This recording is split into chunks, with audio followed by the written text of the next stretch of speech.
ನಾರಾಯಣಂ ನಮಸ್ಕೃತ್ಯ ನರಂ ಚೈವ ನರೋತ್ತಮಂ ದೇವೀಂ ಸರಸ್ವತೀಂ ವ್ಯಾಸಂ ತಥೋ ಗ್ರಂಥಮುದೀರಯೇ.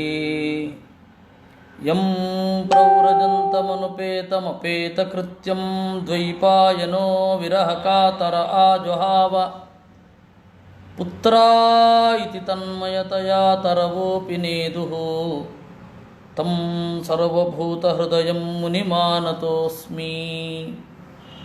ಯಸ್ಯಾನುಭಾವಮಖಿಲಶ್ರುತಿಸಾರಮೇಕಮಧ್ಯಾತ್ಮದೀಪಮತಿತಿತೀರ್ಷತಾಂ ತಮೋಂಧಂ ಸಂಸಾರಿಣಾಂ ಕರುಣಯಾಃ ಪುರಾಣಗುಹ್ಯಂ ತಂ ವ್ಯಾಸಸೂನುಮುಪಯಾಮಿ ಗುರುಂ ಮುನೀನಾಂ.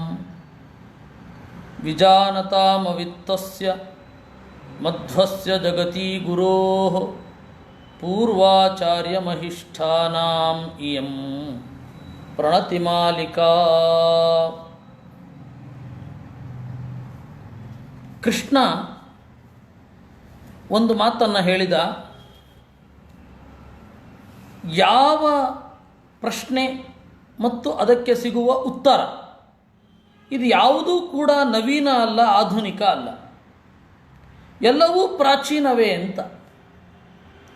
ಈಗಾಗಲೇ ನಿನಗೆ ನಾನು ಏನನ್ನು ಹೇಳಿದ್ದೇನೆ ಅದೆಲ್ಲವನ್ನೂ ಸನಕಾದಿಗಳಿಗೆ ಹೇಳಿದ್ದೆ. ಹೌದಾ? ನೀನು ಸನಕಾದಿಗಳಿಗೆ ಹೇಳಿದ್ದೆ ಅಂತಂದರೆ ಯಾವಾಗ ಹೇಳಿದ್ದೆ? ಯಾವ ರೂಪದಿಂದ ಹೇಳಿದ್ದೆ? ಏನು ಹೇಳಿದ್ದೆ? ಯಾವಾಗ? ಕಾಲ ಏನು? ಆ ಜ್ಞಾನದ ಸ್ವರೂಪ ಯಾವ ರೂಪದಿಂದ ಹೇಳಿದ್ದೆ? ನಿನ್ನ ಅರಿವು, ಇವು ಮೂರು ಬೇಕು ಅಂತ. ಇದೇ ತರಹ ಕೃಷ್ಣ ಒಂದು ಮಾತನಾಡಿದ್ದ. ಇಮಂ ವಿವಸ್ವತೆ ಯೋಗಂ ಪ್ರೋಕ್ತವಾನಹಮವ್ಯಯಂ ಅಂತ ಕೃಷ್ಣ ಹೇಳಿದ್ದ. ಆವಾಗ ಅರ್ಜುನನ ಪ್ರಶ್ನೆ, ಅಪರಂ ಭವತೋ ಜನ್ಮ ಪರಂ ಜನ್ಮ ವಿವಸ್ವತಃ ಕಥಮೇತದ್ವಿಜಾನೀಯಾಂ ತ್ವಮಾದೌ ಪ್ರೋಕ್ತವಾನಿತಿ. ಅಲ್ಲ, ನೀನು ಯಾರಿಗೆ ಉಪದೇಶ ಮಾಡಿದೆ ಅಂತ ಹೇಳ್ತಾ ಇದ್ದಲ್ಲ, ಅವರು ಬಹಳ ಹಿಂದೆ ಇದ್ದರು. ನೀನು ಉಪದೇಶ ಮಾಡಿದಿ ಅಂತ ಹೇಳ್ತಾ ಇದ್ದಿ, ನನಗಿಂತ 6 ತಿಂಗಳು ದೊಡ್ಡವನಷ್ಟೇ, ನಾನು ಹೆಂಗೆ ತಿಳ್ಕೊಳ್ಳಿ ಅಂತ ಅವನು ಪ್ರಶ್ನೆ ಕೇಳಿದ್ದ. ಆದರೆ ಅರ್ಜುನನಿಗಿಂತ ಬೇರೆಯೇ ಆಯಾಮದಲ್ಲಿ ಪ್ರಶ್ನೆ ಕೇಳಿದ ಉದ್ಧವ. ಸನಕಾದಿಗಳಿಗೆ ಹೇಳಿದೆ ಅಂದರೆ ಯಾವಾಗ ಹೇಳಿದಿ ಅಂತ. ಯಾಕೆ ಈ ಡಿಫ್ರೆನ್ಸ್ ಯಾಕೆ ಬಂತು?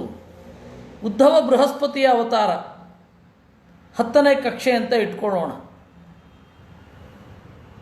ಇಂದ್ರ 8ನೇ ಕಕ್ಷೆಯವ, ಪುರಂದರ.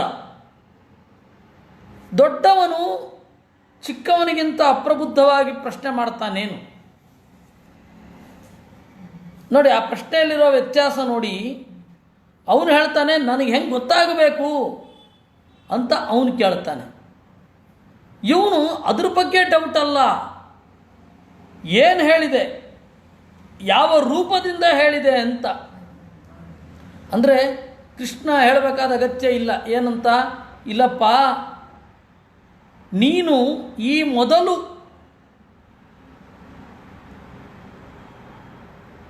ಇದ್ದೆ, ನಾನೂ ಇದ್ದೆ, ನಿನಗೆ ಗೊತ್ತಿಲ್ಲ, ನನಗೆ ಗೊತ್ತಿದೆ. ಇದು ಬೇಸಿಕ್. ಈ ಬೇಸಿಕ್ಕನ್ನು ಅರ್ಜುನನಿಗೆ ಹೇಳಬೇಕಾಯ್ತು. ಅರ್ಜುನ ಸಾಧನೆಯಲ್ಲಿ ಎತ್ತರದ ಜೀವ, ಅವನಿಗೆ ಹೇಳಬೇಕಾಯ್ತು. ಅರ್ಜುನನಿಗಿಂತ ಕೆಳಗಡೆ ಲೆವೆಲಲ್ಲಿ ಇದ್ದಾನೆ ಬೃಹಸ್ಪತಿ, ಅಂದರೆ ಉದ್ಧವ. ಅವನು ಅರ್ಜುನನಿಗೆ ಕೊಡಬೇಕಾದ ಉತ್ತರವನ್ನು ದಾಟಿ ಪ್ರಶ್ನೆ ಮಾಡಿಬಿಟ್ಟಿದ್ದಾನೆ. ಉತ್ತರವನ್ನು ದಾಟಿ ಪ್ರಶ್ನೆ ಇದೆ. ಇದೇನಿದು ಅಂತ ಡೌಟ್ ಬರುತ್ತೆ. ಅದಕ್ಕೆ ಒಂದು ಉತ್ತರ ಮಧ್ವಾಚಾರ್ಯರದ್ದಿದೆ. ಗುಣಾಸ್ತು ಕಾಲಾತ್ ಪಿತೃಮಾತೃದೋಷಾತ್ ಸ್ವಕರ್ಮಣೋ ವಾ ಅಭಿಭವಂ ಪ್ರಯಾಂತಿ ಅಂತ ಮಹಾಭಾರತ ತಾತ್ಪರ್ಯ ನಿರ್ಣಯದಲ್ಲಿ ಜ್ಞಾನ ಆನಂದ ಮೊದಲಾದ ಗುಣಗಳು ಕಾಲಕ್ಕೆ ಅನುಗುಣವಾಗಿ ಪಿತೃಮಾತೃದೋಷ ತಂದೆ ತಾಯಿಗಳ ದೋಷಕ್ಕೆ ಪಕ್ಕಾಗಿ ಸ್ವಕರ್ಮಣ ತನ್ನ ಕರ್ಮದಿಂದ ಅಭಿಭವಂ ಪ್ರಯಾಂತಿ ಕಣ್ಮರೆಯಾಗುತ್ತವೆ.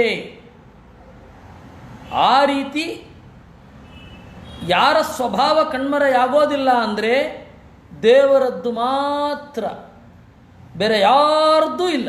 ಇನ್ನೆಲ್ಲರ ದೋಷ, ಇನ್ನೆಲ್ಲರ ಗುಣ ಏನಿದೆ ಅದು ಕಣ್ಮರೆಯಾಗತ್ತೆ. ಪ್ರತಿಯೊಬ್ಬರ ದೋಷ ಗುಣವನ್ನು ಮುಚ್ಚಿ ಹಾಕತ್ತೆ.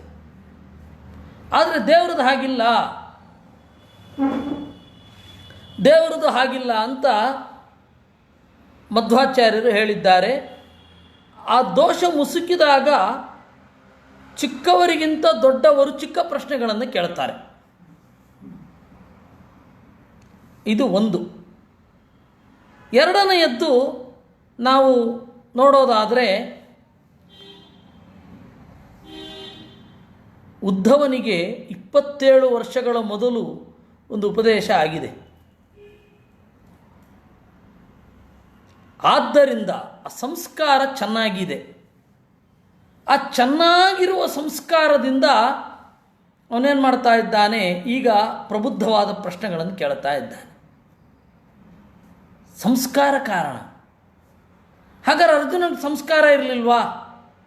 ಯಾಕೆಂದರೆ ಸಾಕ್ಷಾತ್ ವೇದವ್ಯಾಸರು ವಿಶ್ವರೂಪವನ್ನು ಬೇಕಾದಷ್ಟು ಬಾರಿ ತೋರಿಸಿದ್ರು. ವೇದವ್ಯಾಸ ರೂಪದಲ್ಲಿ ವಿಶ್ವರೂಪವನ್ನು ಕಂಡಿದ್ದಾರೆ. ಇದು ಎಚ್ಚರದಲ್ಲಿ ಕೇಳ್ಕೊಳ್ಳಿ. ವೇದವ್ಯಾಸ ರೂಪದಲ್ಲಿ ವಿಶ್ವರೂಪವನ್ನು ಕಂಡಿದ್ದಾರೆ ಯಾರು? ಪಾಂಡವರು. ಕೃಷ್ಣ ರೂಪದಲ್ಲಿ ಅರ್ಜುನ ಒಬ್ಬನೇ ಕಂಡದ್ದು, ಮತ್ತು ಭೀಮಸೇನ ಮಾತ್ರ ಕಂಡದ್ದು. ಇದೆಲ್ಲ ರಹಸ್ಯಗಳು ಅಂತ ನನಗೆ ಗೊತ್ತಿದೆ ಅನ್ನುವ ಹೆಮ್ಮೆಯಲ್ಲಿ ಹೇಳ್ತಾ ಇರೋದಲ್ಲ, ಆಚಾರ್ಯರು ಹೇಳಿದ ರಹಸ್ಯಗಳು ಅಂತ ಹೇಳ್ತಾ ಇರೋದು. ಕೃಷ್ಣ ರೂಪದಲ್ಲಿ ಮಾತ್ರವಲ್ಲದೆ ವೇದವ್ಯಾಸ ರೂಪದಲ್ಲಿಯೂ ಬೇಕಾದಷ್ಟು, ಒಂದೆರಡು ಬಾರಿ ಅಲ್ಲ, ಬೇಕಾದಷ್ಟು ಬಾರಿ ವಿಶ್ವರೂಪದ ದರ್ಶನ ಆಗಿದೆ. ಅದರಿಂದಾಗಿ ಅರ್ಜುನ ಹೇಳಿದ್ದು ನಷ್ಟೋ ಮೋಹ ಸ್ಮೃತಿರ್ಲಬ್ಧ ಅಂತ. ಈಗ ಐಡಿಯಾ ಬಂತಲ್ಲ, ನಷ್ಟೋ ಮೋಹ ಸ್ಮೃತಿರ್ಲಬ್ಧ, ನೆನಪಾಯಿತು.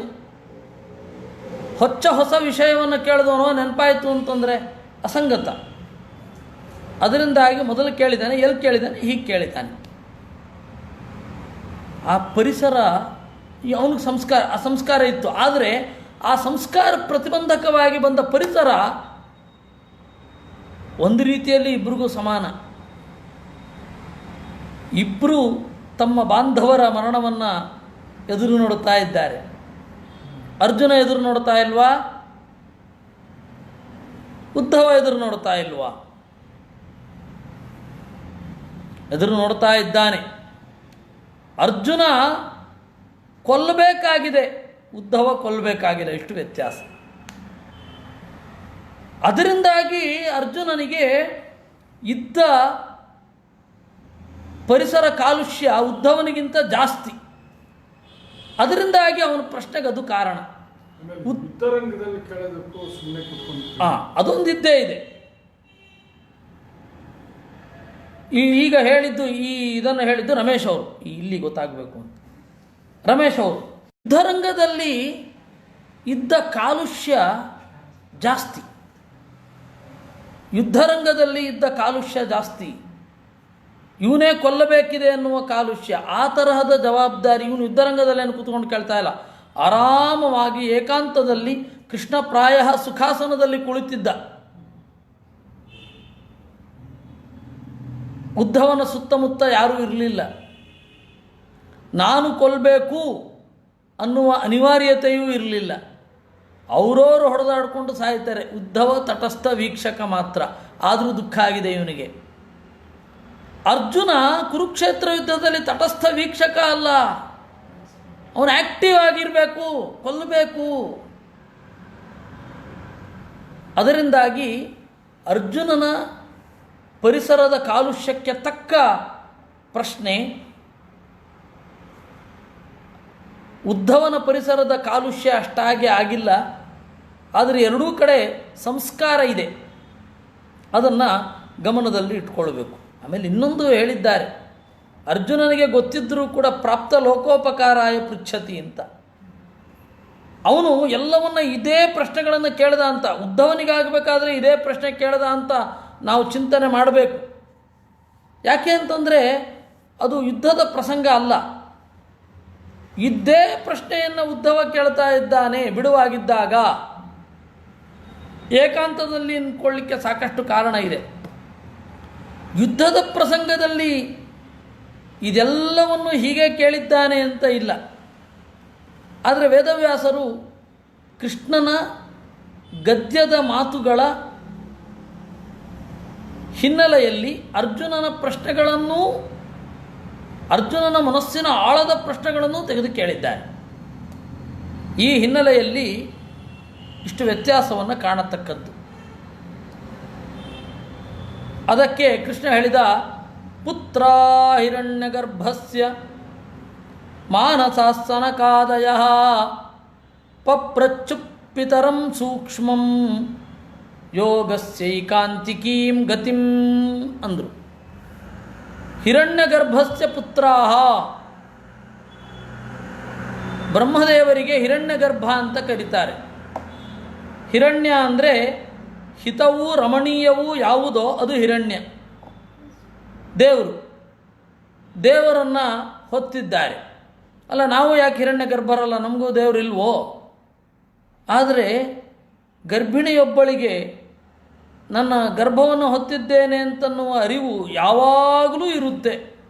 ಆ ರೀತಿ ಇವರಿಗೆ ಹಿತನೂ ರಮಣೀಯನೂ ಆದ ದೇವರು ಯಾವಾಗಲೂ ನನ್ನ ಒಳಗಡೆ ಇದ್ದಾನೆ ಎನ್ನುವ ಅರಿವಿದೆ. ಹೀಗಾಗಿ ಅವರು ಹಿರಣ್ಯ ಗರ್ಭರು. ಇನ್ನೂ ಹಿತವೂ ರಮಣೀಯವೂ ಆದ ವೇದಗರ್ಭ ಅಂತ. ವೇದ ಅಂದರೆ ಬಂಗಾರ, ಅಂದರೆ ದೇವಲೋಕದ ಬಂಗಾರ. ಹಣ ಎರಡು ತರಹ.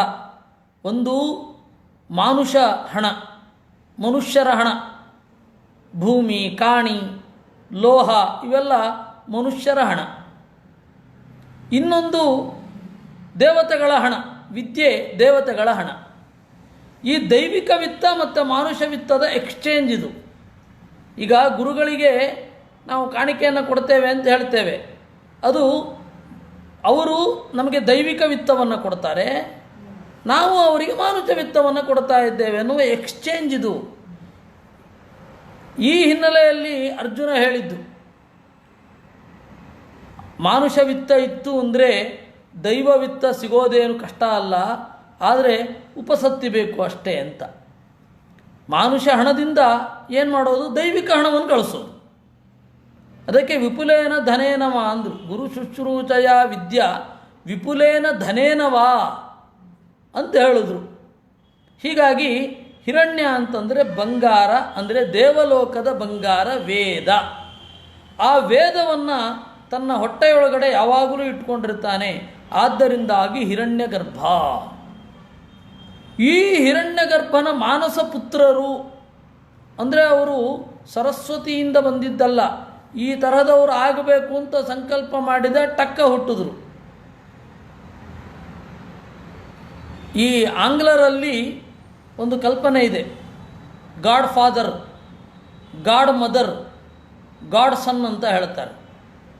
ಆ ಕಲ್ಪನೆ ಏನು ಅಂದರೆ, ಇವಾಗ ಒಬ್ಬ ಮಿತ್ರ ಇರ್ತಾನೆ, ಅವನೇನಾದರೂ ಆಪತ್ತಿಗೀಡಾದರೆ ಅವನ ಮಗ ನನ್ನ ಮಗ ಅಂತ ಚಿಂತನೆ ಮಾಡ್ತೇನೆ. ಅದನ್ನು ಗಾಡ್ ಫಾದರ್ ಅಂತ ಅವ್ರು ಹೇಳೋದು.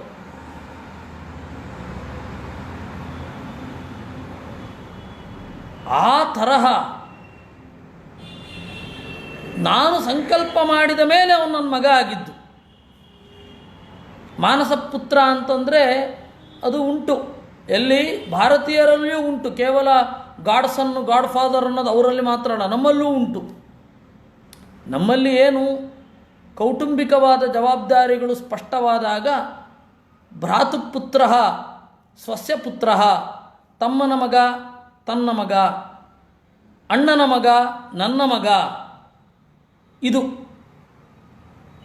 ಅಣ್ಣನ ಮಗ ಅಂದರೆ ಅವನು ನನ್ನ ಮಗನೇ, ತಮ್ಮನ ಮಗ ಅಂದರೆ ಅವನು ನನ್ನ ಮಗನೇ. ಈ ಜವಾಬ್ದಾರಿ ಯಾವಾಗಿರುತ್ತೆ ಅವಾಗ ಗಾಡ್ ಸನ್ ಗಾಡ್ ಫಾದರ್ಗಳ ಅಗತ್ಯ ಇಲ್ಲ. ಯಾರು ಅಣ್ಣ ತಮ್ಮಂದ್ರೆ ಇರಲ್ಲ, ಒಬ್ಬನೇ ಮಗ ಇರ್ತಾನೆ. ಅವಾಗ ಗಾಡ್ ಫಾದರ್ಗಳ ಅಗತ್ಯ ಇದೆ. ಅತ್ಯಂತ ಆತ್ಮೀಯ ಮಿತ್ರರು ಆ ಇನಿಷಿಯೇಟಿವ್ ತೆಗೆದುಕೊಳ್ಬೇಕಾಗತ್ತೆ. ವಿದೇಶದಲ್ಲಿಯೂ ಈ ಕಲ್ಪನೆ ಬಂದದ್ದು ಒಬ್ಬನೇ ಮಗ ಆದಾಗ. ಬಹಳ ಜನ ಇದ್ದಾಗ ದೊಡ್ಡಣ್ಣ ನೋಡ್ಕೋಬೇಕು, ವಸ್ತುತಃ ತಮ್ಮನನ್ನು ಮಗನ ತರಹ ನೋಡ್ಕೋಬೇಕು. ಆ ಕರ್ತವ್ಯಚ್ಯುತನಾದಾಗಲೋ ಅಥವಾ ಕರ್ತವ್ಯಚ್ಯುತನಾಗುತ್ತಾನೆ ಅಂತ ಭಯದಿಂದಲೋ ಅಥವಾ ಒಬ್ಬನೇ ಮಗ ಇದ್ದರೋ ಈ ವ್ಯವಸ್ಥೆಗೆ ನಾವು ಬಂದಿದ್ದೇವೆ. ಇದು ಮೊದಲೊಂದು ಕಲ್ಪನೆ ಇತ್ತು, ಸಂಕಲ್ಪದಿಂದ ಮಗ ಆಗೋದು ಅಂತ. ಇದು ಬೇರೆ ತಾಯಿಯ ಹೊಟ್ಟೆಯಲ್ಲಿ, ಬೇರೆ ಹೆಣ್ಣಿನ ಹೊಟ್ಟೆಯಲ್ಲಿ ಹುಟ್ಟಿರ್ತಾನೆ, ಆದರೆ ಸಂಕಲ್ಪದಿಂದ ಇವನು ನನ್ನ ಮಗ ಅಂತ ಚಿಂತನೆ ಮಾಡೋದು ಅದು ಮಾನಸಪುತ್ರ. ಆದರೆ ಬ್ರಹ್ಮದೇವರಿಗೆ ಲಿಟ್ರಲಿ ಮಾನಸಪುತ್ರ. ಈ ತರಹ ಒಬ್ಬರು ರುಚಿಗಳಾಗಲೇ ತಕ್ಕ ಬಂದರು ಅವರು.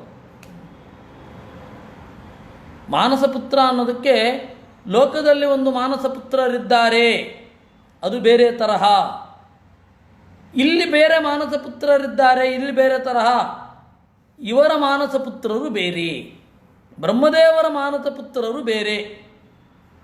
ಆ ಮಾನಸಪುತ್ರರು ಸನಕಾದಿಗಳಿದ್ದರು. ಪಪ್ರಚ್ಛು ಪಿತರಂ, ತಂದೆ ಹತ್ರ ಪ್ರಶ್ನೆ ಕೇಳಿದರಂತೆ. ಸೂಕ್ಷ್ಮಾಂ ಯೋಗಸ್ಯೈಕಾಂತಿಕೀಂ ಗತಿಂ, ಯೋಗಸ್ಯ ಜ್ಞಾನಯೋಗ ಕರ್ಮಯೋಗ ಇವುಗಳೆಲ್ಲದರ ಅಂತಿಮ ತಾಣವನ್ನು ಕುರಿತು, ಇವುಗಳ ಉತ್ಕಟ ಸ್ವರೂಪವನ್ನು ಕುರಿತು ಪ್ರಶ್ನೆ ಮಾಡಿದ್ರು. ಸನಕಾದಯ ಊಚುಹು, ಸನಕ ಮೊದಲಾದವರು ಪ್ರಶ್ನೆ ಮಾಡಿದ್ರು ತಂದೆಯನ್ನು. ಗುಣೇಶ್ವಾವಿಶತೆ ಚೇತಃ ಗುಣಾಶ್ಚೇತಸಿ ಚ ಪ್ರಭೋ ಕಥಮನ್ಯೋನ್ಯ ಸಂತ್ಯಾಗ ಮುಮುಕ್ಷೋ ಸಂತಿ ತೀರುಷೋ. ಈಗ ಮುಕ್ತಿಯನ್ನು ಹೊಂದಬೇಕು, ಅದು ಜೀವನದ ಉದ್ದೇಶ ಅಂತ ಎಲ್ಲ ಹೇಳುತ್ತಾರೆ. ಮುಕ್ತಿ ಅನ್ನೋದೇ ಅಸಂಗತ ಮತ್ತು ಅಸಂಭವ ಅಂತ ತಂದೆಗೆ ಪ್ರಶ್ನೆ ಮಾಡಿದ್ರು ಅವರು. ಯಾಕಪ್ಪ? ಗುಣೇಶ್ವಾವಿಶತೆ ಚೇತಃ ಗುಣಾಶ್ಚೇತಸಿ ಚ ಪ್ರಭೋ. ಒಬ್ಬ ಸಾಧಕ ಹೀಗೇ ಮುಂದುವರಿಬೇಕು. ಹೇಗೆ ಮುಂದುವರಿಬೇಕು? ಈ ಸಂಸಾರದ ನಡುವೆ ತನ್ನ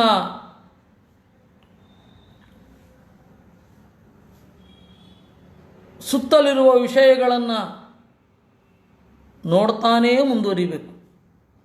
ಸುತ್ತಲಿರುವ ವಿಷಯವನ್ನು ಗ್ರಹಿಸದೆ ಬದುಕಲಿಕ್ಕಾಗಲ್ಲ. ಸಾಧಕನೊಬ್ಬನೂ ಕೂಡ ಈ ಲೋಕದ ಜಂಜಡದಲ್ಲಿ ಬೀಳಲೇಬೇಕಾಗತ್ತೆ.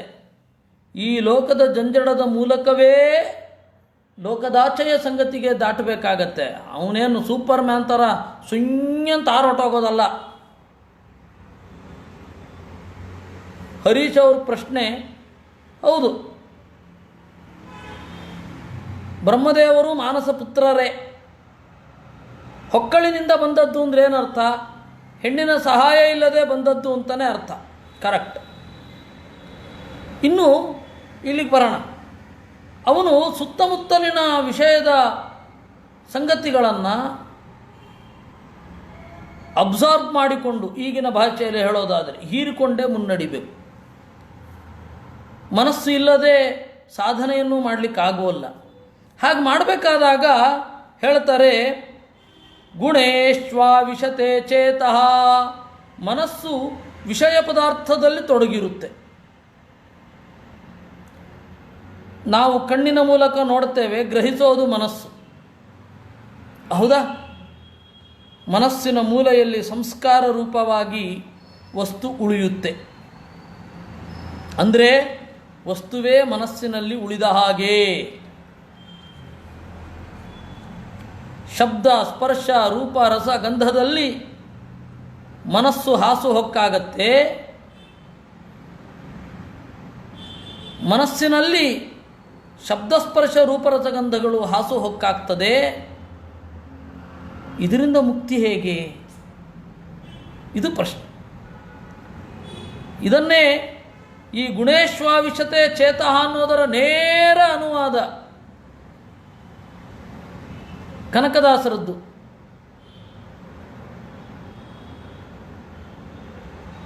ಬಯಲು ಆಲಯದೊಳಗೋ ಆಲಯವು ಬಯಲೊಳಗೋ, ಬಯಲು ಆಲಯಗಳೆರಡು ನಯನದೊಳಗೋ, ನಯನ ಬುದ್ಧಿಯ ಒಳಗೋ ಬುದ್ಧಿಯು ಬುದ್ಧಿ ನಯನದ ಒಳಗೋ, ನಯನ ಬುದ್ಧಿಗಳೆರಡು ನಿನ್ನೊಳಗೋ ಕೃಷ್ಣ ಅಂದರು.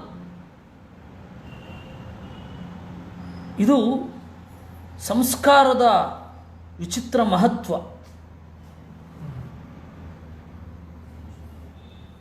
ಈ ಲೋಕದಲ್ಲಿ ನಾವು ಈ ಎರಡನ್ನೂ ಗ್ರಹಿಸ್ತಾ ಹೋಗ್ತೇವೆ. ಮತ್ತೆ ಮುಕ್ತಿ ಹೇಗಪ್ಪ?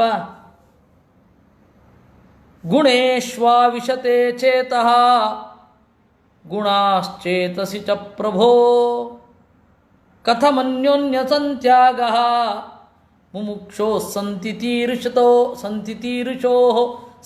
ತೀರ್ಷೋ ದಾಟಲು ಬಯಸುವವನಿಗೆ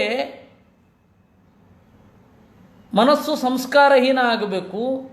ಒಂದೋ ವಿಷಯ ಪದಾರ್ಥ ಮನಸ್ಸಿನ ಒಳಗಡೆ ಪ್ರವೇಶ ಮಾಡಬಾರದು. ಎರಡೇ. ನಾವು ಹೇಗೆ ಮುಂದುವರಿಯೋದು? ಮುಕ್ತಿಯಾಗುವ ಬಗೆ ಹೇಗೆ? ಅದು ನಮಗೆ ಹೇಳಿ. ಏವಂ ಪೃಷ್ಟೋ ಮಹಾದೇವಃ ಸ್ವಯಂಭೂರ್ಭೂತಭಾವನಃ ಧ್ಯಾಯಮಾನ ಪ್ರಶ್ನ ಬೀಜಂ ನಾಭ್ಯಪದ್ಯತ ಮೂಢಧೀಹಿ. ಈ ರೀತಿ ಪ್ರಶ್ನೆ ಕೇಳಿದಾಗ ಮಹಾದೇವ,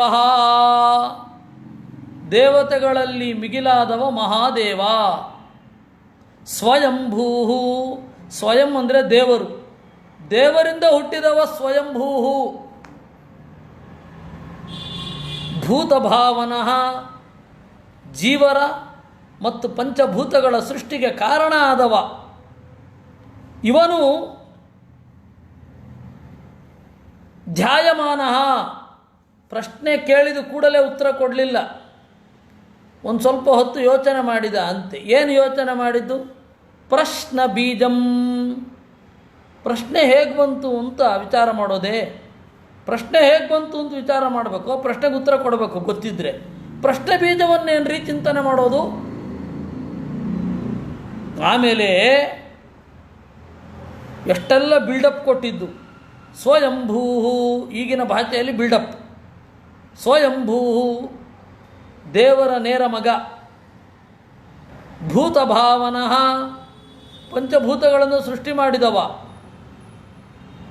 ಅವನಿಗೆ ಮನಸ್ಸಿನ ಒಳಗಡೆ ಸಂಸ್ಕಾರ ರೂಪದಲ್ಲಿ ಪದಾರ್ಥಗಳಿರ್ತವೆ ಅನ್ನೋದಾಗಲಿ, ಮನಸ್ಸು ವಸ್ತುಗಳನ್ನು ನೋಡಿ ಪ್ರಭಾವಿತವಾಗುತ್ತೆ ಅನ್ನೋದಾಗಲಿ ಗೊತ್ತಿಲ್ವೇ? ತಾನು ಸೃಷ್ಟಿ ಮಾಡಿದ್ದರ ಬಗ್ಗೆ ತನಗೇ ಗೊತ್ತಿಲ್ಲ ಅಂದರೆ ಏನು ಕಥೆ? ಇನ್ನೆಂತಹ ಬ್ರಹ್ಮ ಅಂತ ಅನ್ಬೇಕಾಗತ್ತೆ. ಹಾಗಿಲ್ಲ, ಅವನನ್ನು ಹೊಗಳಿದ್ದಾರೆ.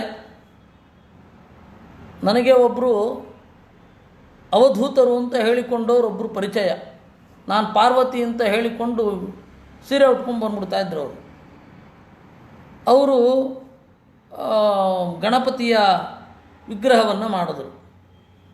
ಅವರು ಗಣಪತಿ ವಿಗ್ರಹ ಮಾಡಿದ ಕೂಡಲೇ ನಾನು ತಂತ್ರಸಾರದ ಆ ಶ್ಲೋಕ ಅದರ ಮೂಲಕ ಇದೆಯಾ ಅಂತ ನೋಡ್ಲಿಕ್ಕೆ ಹೋದೆ. ರಕ್ತಾಂಬರ ರಕ್ತತನು ರಕ್ತಮಾಲ್ಯಾನುಲೇಪನ ಲಂಬೋದರ ಗಜಮುಖ ಪಾಶ ದಂತ, ಕೆಳಗಡೆಯ ಬಲಗೈ ಪಾಶ, ಮೇಲ್ಗಡೆಯ ಬಲಗೈ ನಾಲ್ಕು ಮುಖ, ಮೇಲ್ಗಡೆಯ ಬಲಗೈ ದಂತ, ಎಡಗಡೆಯ ಮೇಲ್ಗೈ ಹೀಗೆ ಬರಬೇಕು, ವರ್ತುಲಾಕಾರವಾಗಿ ಹೀಗೆ ಪಾಶ ದಂತ ಅಂಕುಶ, ಎಡಗಡೆಯ ಮೇಲ್ಗೈ, ಎಡಗಡೆಯ ಕೆಳಗೈ ಅಭಯ. ಹೀಗಿರಬೇಕು, ಯಾಕಿಲ್ಲ ಅಂತ ಕೇಳಿದೆ. ಅದಕ್ಕೆ ಅವ್ರು ಹೇಳಿದ್ರು, ಆ ಟೈಮಲ್ಲಿ ಕನ್ಫ್ಯೂಸ್ ಆಗೋಯ್ತು ಅಂತ. ಅದನ್ನು ಮಾಡ್ಬೇಕಾದ್ರೆ ಕನ್ಫ್ಯೂಸ್ ಆಗೋಯ್ತು. ಎಲ್ಲ ಪಾರ್ವತಿ ಅಂತ ಹೇಳ್ಕೊತೀರ ಮಾರ್ಯಾರ, ಮಗ ಹೇಗಿದ್ದಾನೆ ಅಂತ ಹೇಳಿ ಆ ಟೈಮಲ್ಲಿ ಕನ್ಫ್ಯೂಸ್ ಆಗೋಗುತ್ತಾ? ಅಭಯ ಇಡಬೇಕೋ ಇಲ್ವೋ? ಹೀಗಾಗತ್ತೆ ಕೆಲವೊಮ್ಮೆ. ತಾನು ಸೃಷ್ಟಿ ಮಾಡಿದ್ದರ ಬಗ್ಗೆ ಅವನಿಗೆ ದಡ್ಡತನವೋ? ಇಲ್ಲ, ಅವನಿಗೆ ಜ್ಞಾನ ಪ್ರತಿಬಂಧ ಆಗುವ ಅವಕಾಶವೇ ಇಲ್ಲ. ಯಾಕೆಂದರೆ ಸ್ವಯಂಭೂ, ದೇವರಿಂದಲೇ ಹುಟ್ಟಿದವ. ಅದರಿಂದಾಗಿ ಜ್ಞಾನ ಪ್ರತಿಬಂಧ ಮಾಡಲಿಕ್ಕೆ ಬೇರೆ ಯಾರೂ ಇಲ್ಲ. ಅವನ ಜ್ಞಾನವನ್ನು ಕಟ್ಟಿ ಹಾಕಿ ಅವನಿಗೆ ಅರಿವನ್ನು ಉಂಟು ಮಾಡದೇ ಇರಲಿಕ್ಕೆ ಬೇರೆ ಯಾರೂ ಇಲ್ಲ. ಮತ್ತೆ ಯಾಕೆ ಡೌಟ್ ಬಂತಪ್ಪ? ಇರಲಿ. ಪ್ರಶ್ನ ಬೀಜಂ ಧ್ಯಾಯಮಾನ ಇನ್ನೊಂದು ದೊಡ್ಡ ಪ್ರಾಬ್ಲಮ್ ಅಲ್ರಿ. ಪ್ರಶ್ನೆ ಹೇಗೆ ಬಂತು ಅಂತ ಯೋಚನೆ ಮಾಡಬೇಕಾ? ಈಗ ಕ್ರಿಮಿನಲ್ಗಳಿಗಾದರೆ ಇವರು ಈ ಕ್ರಿಮಿನಲ್ಸ್ ಇದ್ದಾರೆ, ಇವ್ರ ಹಿಂದೆ ಯಾರಿದ್ದಾರೆ ಅಂತ ಯೋಚನೆ ಮಾಡೋದು ಸಹಜ ಅಲ್ಲ. ಪ್ರಶ್ನೆ ಬಂದರೆ ಅದಕ್ಕೇನಪ್ಪ ಕಾರಣ ಇರುತ್ತೆ? ಅಜ್ಞಾನ ಇರುತ್ತಲ್ವಾ?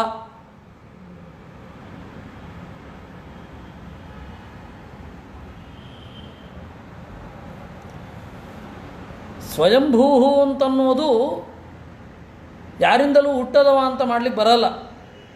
ಯಾಕೆ ಗೊತ್ತಾ? ಎಲ್ಲ ಪುರಾಣಗಳಲ್ಲಿ ಮತ್ತು ಎಲ್ಲ ವೇದಗಳಲ್ಲಿ ನಾಭಿಕಮಲದಿಂದ ಹುಟ್ಟಿದವ ಅಂತಂತ ಹೇಳಿದ ಮೇಲೆ, ಅವನ ಜನನವನ್ನು ಹೇಳಿದ ಮೇಲೆ, ಬ್ರಹ್ಮಾಂಡದ ಆಚೆಗೆ ಸ್ವಯಂಭೂ ಅಂತಂದರೆ ಯಾರಿಂದಲೂ ಹುಟ್ಟಿಲ್ಲ ಅಂತ ಹೆಂಗೆ ಅರ್ಥ ಮಾಡೋದು? ಅದರಿಂದಾಗಿ ಹಾಗೆ ಶಿವನಿಗೂ ಕೂಡ ಪುರಾಣಗಳಲ್ಲೆಲ್ಲ ಬ್ರಹ್ಮನಿಂದ ಹುಟ್ಟಿದವ ಅಂತ ಇರುತ್ತೆ. ದೇವ್ರಿಗೆ ಆ ತರಹನೂ ಇಲ್ಲ ಅಂದಾಗ ಆ ತರಹ ಅರ್ಥ ಮಾಡಲಿಕ್ಕೆ ಬರಲ್ಲ. ಇರಲಿ. ಪ್ರಶ್ನ ಬೀಜಂ ನಾಭ್ಯಪದ್ಯತ. ಪ್ರಶ್ನೆ ಒಂದೋ ಅಜ್ಞಾನದಿಂದ ಬಂದಿರುತ್ತೆ, ಒಂದೋ ಟೆಸ್ಟ್ ಮಾಡಬೇಕು ಅಂತ ಬಂದಿರುತ್ತೆ. ಅಜ್ಞಾನದಿಂದ ಬಂದಿದೆ ಅಂತ ಹೇಳೋಣ, ಯಾಕೆಂದರೆ ಟೆಸ್ಟ್ ಮಾಡಬೇಕು ಅಂತ ಇಲ್ಲ. ಯಾಕೆಂದರೆ ಅವರಿಗೆ ಯೋನಿಜತ್ವವೇ ಇಲ್ಲ. ಯೋನಿಜತ್ವ ಇದ್ದರೆ ಆ ಎಲ್ಲ ದೋಷಗಳು ಇರುತ್ತೆ. ಇನ್ನೊಬ್ಬರನ್ನ ಟೆಸ್ಟ್ ಮಾಡೋದು, ಹೆಂಗೆ ಹೇಳ್ತಾರೆ ಅಂತ ಪರೀಕ್ಷೆ ಮಾಡೋದು, ಆ ತರಹ ಕುಹಕ ಎಲ್ಲ ಇರಲ್ಲ. ಯಾಕೆ ಹೇಳಿ? ಮಾನಸಾಹ. ಅದರಿಂದ ಪ್ರಶ್ನೆ ಬೀಜವನ್ನೇನ್ರಿ ಧ್ಯಾನ ಮಾಡೋದು? ಯಾಕೆ ಇವರಿಗೆ ಈ ಪ್ರಶ್ನೆ ಬಂತು ಅಂತ ಅದನ್ನೇನು ಧ್ಯಾನ ಮಾಡೋದು? ಪ್ರಶ್ನೆ ಬರಲಿಕ್ಕೆ ಏನು ಕಾರಣ? ಒಂದೋ ಅಜ್ಞಾನ ಕಾರಣ, ಒಂದೋ ಎದುರುಗಡೆ ಇರೋರನ್ನ ಪರೀಕ್ಷೆ ಮಾಡಬೇಕು ಅನ್ನೋದು ಕಾರಣ. ಎರಡೇ. ಇಲ್ಲಿ ಯಾವುದು? ಸಮಾಮಚಿಂತಯದ್ದೇವ ಪ್ರಶ್ನಪಾರ ವಿನಿಶ್ಚಯಂ ತಸ್ಯಾಹಂ ಹಂಸರೂಪೇಣ ಸಕಾಚಮಗಮಂ ತದಾ. ಆಗ ಅವನು ನನ್ನನ್ನು ಯೋಚನೆ ಮಾಡಿದ, ನಾನಾಗ ಹಂಸರೂಪವಂ ತಳೆದು ಬಂದೆ ಅಂತ ಕೃಷ್ಣ ಹೇಳಿದ. ಯಾವುದರಿಂದ ಉಪದೇಶ ಮಾಡಿದ್ದು? ಹಂಸರೂಪದಿಂದ ಉಪದೇಶ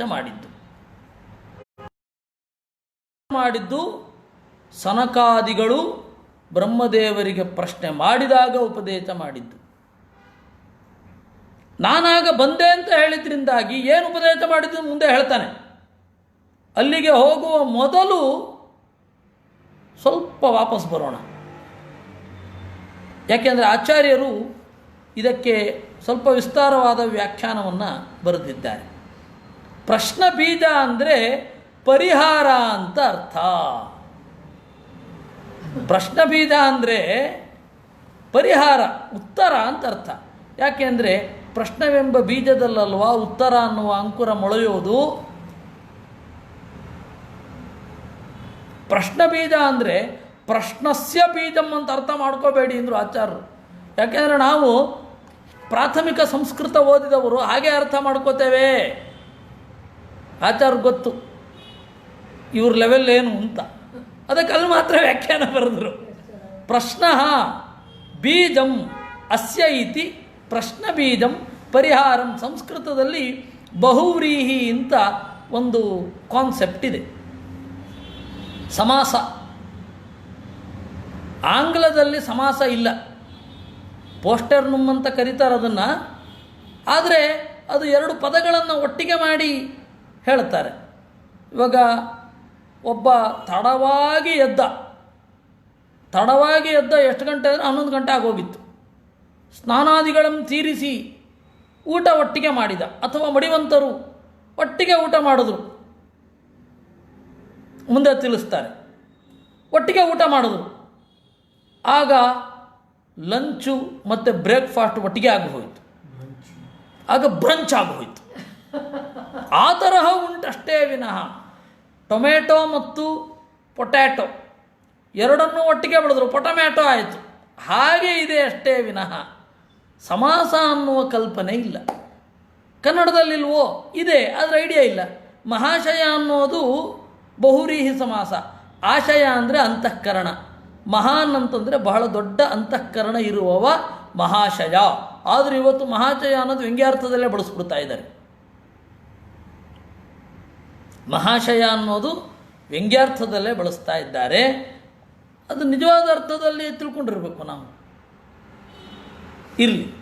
ಆ ಬಹುರೀಹಿ ಅಂತಂದರೆ ಎರಡು ಪದ ಇರುತ್ತೆ, ಆದರೆ ಆ ಎರಡೂ ಪದಗಳು ಒಂದು ಈ ಜೊತೆಯಾಗಿ ಇರುವ ಎರಡು ಪದಗಳು, ಜೊತೆಯಾಗಿರುವ ಆ ಎರಡು ಪದಗಳಿದೆಯಲ್ಲ,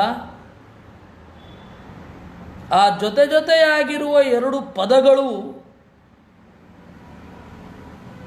ಬೇರೆ ಯಾವುದೋ ಒಂದು ವಸ್ತುವನ್ನು ಹೇಳ್ತವೆ, ಅದು ಬಹುವ್ರೀಹಿ. ನೋಡಿ, ಮಹಾಶಯ ಅನ್ನೋದೇ ಒಂದು ಪದ ತೆಗೆದುಕೊಳ್ಳಿ. ಮಹಾ ಅಂತ ಹೇಳಿದರೆ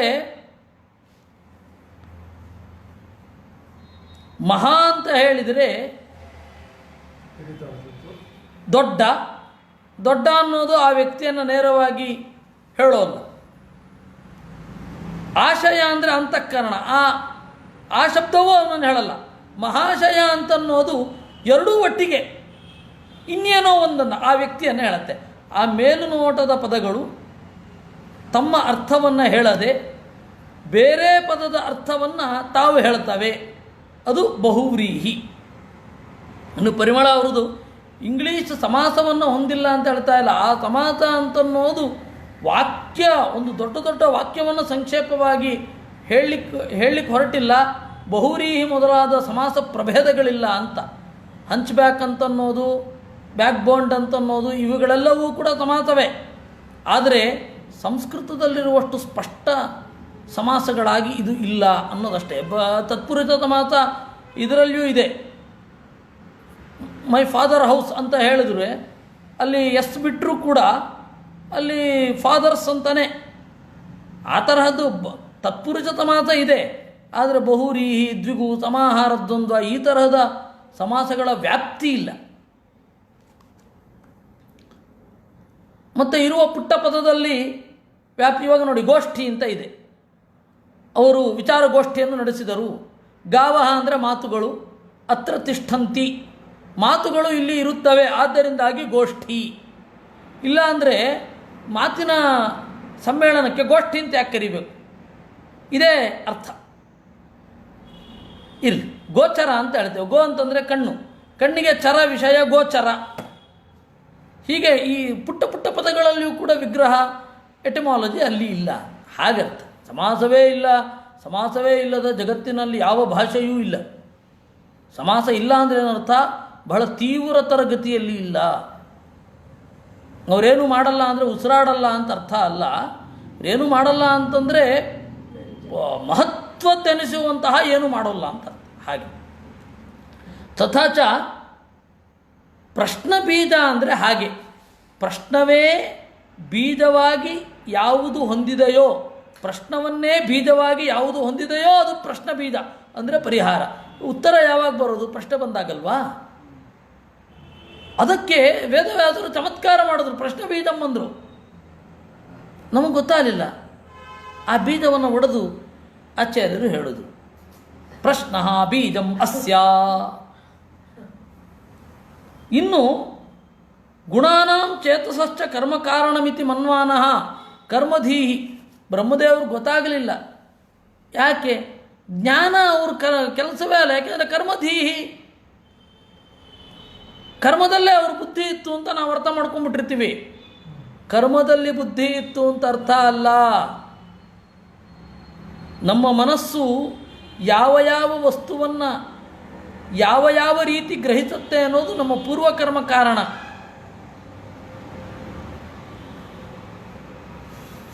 ಯಾವ ಯಾವ ವಸ್ತು ಯಾರಿಗ್ಯಾರಿಗೆ ಹೇಗೆ ಹೇಗೆ ಕಾಣುತ್ತೆ ಅನ್ನೋದು ಅವ್ರ ಪೂರ್ವಕರ್ಮ, ಅವರ ಸಂಸ್ಕಾರ ಇತ್ಯಾದಿಗಳು ಕಾರಣ.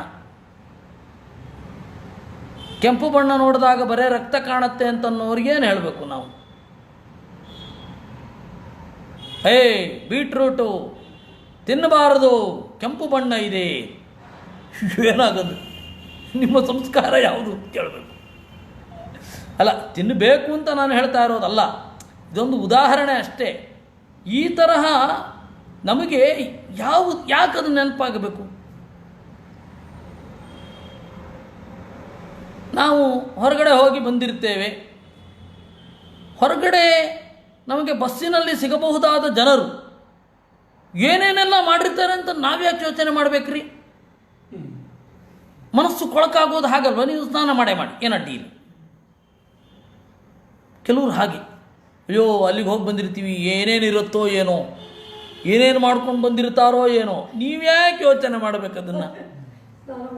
ನಿಮ್ಮ ಸಂಸ್ಕಾರ ಆ ಥರ ಇದೆಯೇನೋ ಅಂತ ಡೌಟ್ ಬರುತ್ತೆ.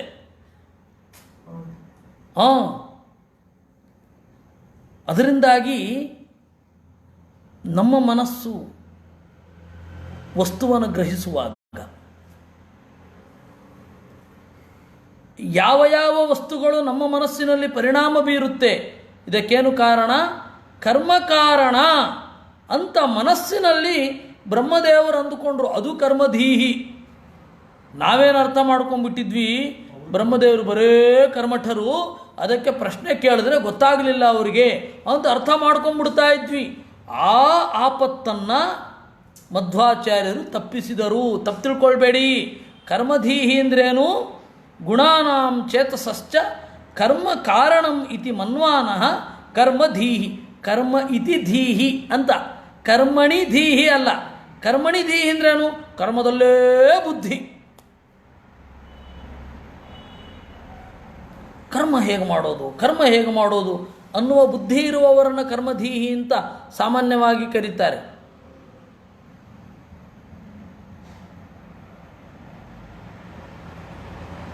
ವಸ್ತುತಃ ಕರ್ಮಠ ಅಂತ ಹೇಳ್ತೇವಲ್ಲ, ಅವರಿಗೆ ಕರ್ಮಠ ಅಂತ ಅನ್ಬಾರದು, ಜ್ಞಾನಠ ಅನ್ಬೇಕು. ಠ ಅಂದರೆ ಶೂನ್ಯ ಅಂತ. ಕರ್ಮಠರು ಅಂತಂದರೆ ಕರ್ಮದಿಂದ ಖಾಲಿಯಾದವರು ಅಂತ ಅರ್ಥ. ಕರ್ಮದಿಂದ ಖಾಲಿಯಾಗಿದ್ದಲ್ಲ ಅವರು, ಜ್ಞಾನದಿಂದ ಖಾಲಿಯಾಗಿರೋದು.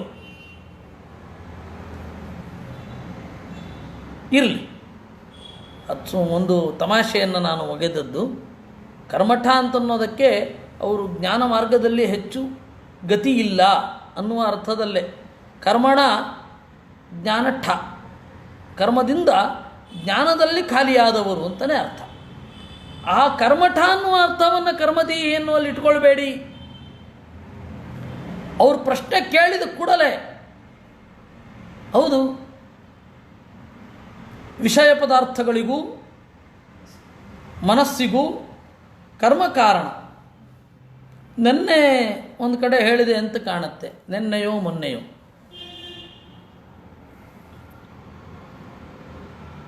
ಯತ್ನಾನುಸಾರಿಣಿ ವಿದ್ಯಾ ಬುದ್ಧಿ ಕರ್ಮಾನುಸಾರಿಣಿ ಅಂತ. ಪ್ರಯತ್ನ ಪಟ್ಟಷ್ಟು ವಿದ್ಯೆ ಬರುತ್ತೆ, ಬುದ್ಧಿ ಕರ್ಮಕ್ಕನುಗುಣವಾಗಿ ಓಡುತ್ತೆ ಅಂತ. ಅದೇ ಕರ್ಮಧೀ. ಇದಕ್ಕೆಲ್ಲ ಕರ್ಮಕಾರಣ ಅಂತ ಮನಸ್ಸಿನಲ್ಲಿ ಅಂದುಕೊಂಡ ವಿನಃ ಕರ್ಮಧೀಹಿ ಅಂದರೆ ಕರ್ಮದಲ್ಲಿ ತೊಡಗಿದ ಬುದ್ಧಿ ಅಂತ ಅರ್ಥ ಮಾಡಬಾರ್ದು. ಸರಿ, ಈ ತರಹ ಎಲ್ಲ ಅರ್ಥ ಮಾಡಿದ್ರಿ. ಪ್ರಶ್ನೆ ಬೀಜ ಅನ್ನೋದಕ್ಕೆ ಪರಿಹಾರ ಅಂತ ಅರ್ಥ ಮಾಡಿದ್ರಿ. ಕರ್ಮಧೀಹಿ ಅಂತಂದರೆ ಕರ್ಮ ಕಾರಣ ಅಂತ ಅಂದುಕೊಂಡ್ರು. ಏನು ಪ್ರೂಫ್ ಇದಕ್ಕೆಲ್ಲ? ಅದಕ್ಕೆ ಮಧ್ವರು ಒಂದು ಗ್ರಂಥದ ಉಲ್ಲೇಖವನ್ನು ಮಾಡಿದ್ರು. ಆ ಗ್ರಂಥದ ಹೆಸರು ಎಷ್ಟು ಚಂದ ಇದೆ ಗೊತ್ತಾ? ಭಾವ ವಿವೇಕ ಅಂತೆ. ಮನಸ್ಸಿನ ವೈಚಿತ್ರ್ಯಗಳನ್ನು ಹೇಳತಕ್ಕಂತಹ ಒಂದು ಗ್ರಂಥ. ಪ್ರಾಯ ಬ್ರಹ್ಮದೇವರ ಮನಸ್ಸಿನಲ್ಲಿ ನಡೆಯಬಹುದಾದ ಕೆಲಸ ಏನು, ಅವರ ಮೌನದ ಹಿಂದೆ ಇರುವ ಅರ್ಥ ಏನು, ಋಷಿಗಳ ಮೌನದ ಹಿಂದೆ ಇರುವ ಅರ್ಥ ಏನು, ಈ ತರಹದ ಬೇರೆ ಬೇರೆ ದೇವತೆಗಳ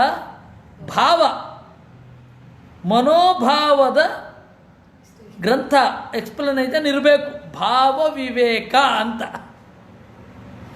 ಆ ಭಾವ ವಿವೇಕ ಹೇಳ್ತೀಗೇನು, ಆ ಹೆಸರು ಕೇಳಿದ್ರೇ ಆಚಾರ ಹತ್ರ ಇರಬೇಕಿತ್ತು, ಏನೆಲ್ಲ ಕೇಳ್ಬೋದಿತ್ತು ಅಂತ ಅನಿಸುತ್ತೆ. ಆಚಾರ ಕಾಲದಲ್ಲಿ ಇರಬಾರ್ದಿತ್ತೆ ನಾವು. ಈಗಲಾದರೂ ಆಚಾರ್ಯರು ಬಂದು ಹೇಳಬಾರದೆ ನಮಗೆ ಏನೆಲ್ಲ ಜಗತ್ತಿನ ಎಲ್ಲ ಪದಾರ್ಥಗಳು ಗೊತ್ತು, ಇದು ಯಾವುದು ಬೇಡ, ಈ ಪುಸ್ತಕ ಈ ಅಧ್ಯಯನ ಯಾವುದು ಬೇಡ, ಕೇಳ್ಕೊಂಡು ಕೂತ್ಕೊಂಡ್ಬಿಡ್ಬೋದಲ್ಲ ಆಚಾರನ ಅಂತ ಅನಿಸುತ್ತೆ.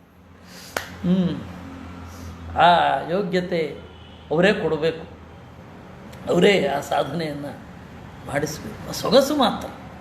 ಭಾವವಿವೇಕ ಅನ್ನುವ ಹೆಸರೇ ನಮ್ಮನ್ನು ಬೇರೆ ಪ್ರಪಂಚಕ್ಕೆ ಒಯ್ಯುತ್ತೆ. ಇರಲಿ. ಬ್ರಹ್ಮಪೃಷ್ಟಸ್ತು ಯೋಗೀಂದ್ರೈ ಸನಕಾದ್ಯೈ ಮನೋಗತೇ ಕಾರಣಂ ವಿಷಯೇಶ್ವದ್ಧಾ ಕರ್ಮೇತಿ ಪ್ರತ್ಯಪದ್ಯತಾ. ಬ್ರಹ್ಮದೇವರು ಇವರು ಪ್ರಶ್ನೆ ಮಾಡಿದ ಕೂಡಲೇ, ಯಾರು ಪ್ರಶ್ನೆ ಮಾಡಿದ ಕೂಡಲೇ, ಸನಕಾದಿಗಳು ಪ್ರಶ್ನೆ ಮಾಡಿದ ಕೂಡಲೇ ಇದಕ್ಕೆ ಕರ್ಮ ಕಾರಣ ಅಂತ ಅಂದುಕೊಂಡ್ರು. ಕೂಡಲೇ ಮನಸ್ಸು ಸಂಸ್ಕಾರಕ್ಕನುಗುಣವಾಗಿ ಎದುರುಗಡೆ ಇರತಕ್ಕಂತಹ ವಸ್ತುವನ್ನು ಗ್ರಹಿಸುತ್ತೆ. ಸಂಸ್ಕೃತದಲ್ಲಿ ಅಲಂಕಾರ ಶಾಸ್ತ್ರದಲ್ಲಿ ಒಂದು ಮಾತುಂಟು, ಕಾವ್ಯ ಯಾವುದು? ಕಾವ್ಯ ಯಾವುದು ಅಂದರೆ ವಾರ್ತೆ ಕಾವ್ಯ ಅಲ್ಲ. ವಾರ್ತೆ ಅಂದರೆ ಉದಂತ, ವರದಿ. ವಾರ್ತೆ ನ್ಯೂಸ್, ಕಾವ್ಯ ಅಲ್ಲ. ಯಾವುದು?